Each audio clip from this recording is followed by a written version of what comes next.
வடை சட்டி வச்சுருக்கேங்க. 1 ஸ்பூன் எண்ணெய் ஊற்றிருக்கேன். எண்ணெய் காஞ்சோடனே கடுகு போட்டுக்கலாம். சின்ன வெங்காயம் சேர்த்துக்கலாங்க.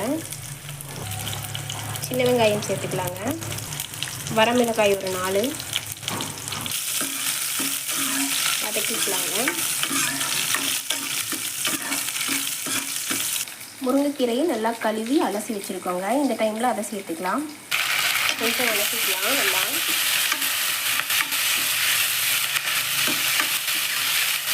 இது கொஞ்சம் வெந்தோடனே பருப்பு வேக வச்சுருக்கோம் இல்லையா, அதோட தண்ணி சேர்த்து ஊற்றிக்கலாங்க. இப்போ பருப்பு தண்ணி ஆட் பண்ணிக்கலாம். நல்லா கலந்து விட்டுக்கலாம். தேவையான உப்பு ஆட் பண்ணிக்கலாம். இப்போ காரத்துக்கு தேவையான மிளகாய் தூள் ஆட் பண்ணிக்கலாங்க. இது சாம்பார் தூள் தான், 2 டீஸ்பூன் ஆட் பண்ணியிருக்கேன். போதும்.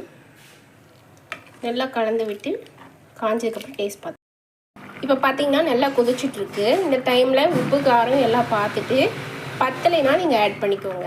ரொம்ப நேரம் கொதிக்கணும்னு அவசியம் இல்லை. அந்த மிளகாத்தூளோட பச்சை வாசம் போச்சுன்னா இறக்கிக்கலாம். ரொம்ப டேஸ்ட்டாக இருக்கும் இந்த குழம்பு. போதுங்க, குழம்பு காஞ்சிடுச்சு. இப்போ நம்ம எடுத்து குண்டால ஊற்றிக்கலாம். சூப்பராக குழம்பு ரெடி ஆயிடுச்சுங்க. ப்ளீஸ் ஒரு டைம் செஞ்சு பாருங்கள். பிடிச்சிருந்தா லைக் பண்ணுங்கள், ஷேர் பண்ணுங்கள். தேங்க்யூ.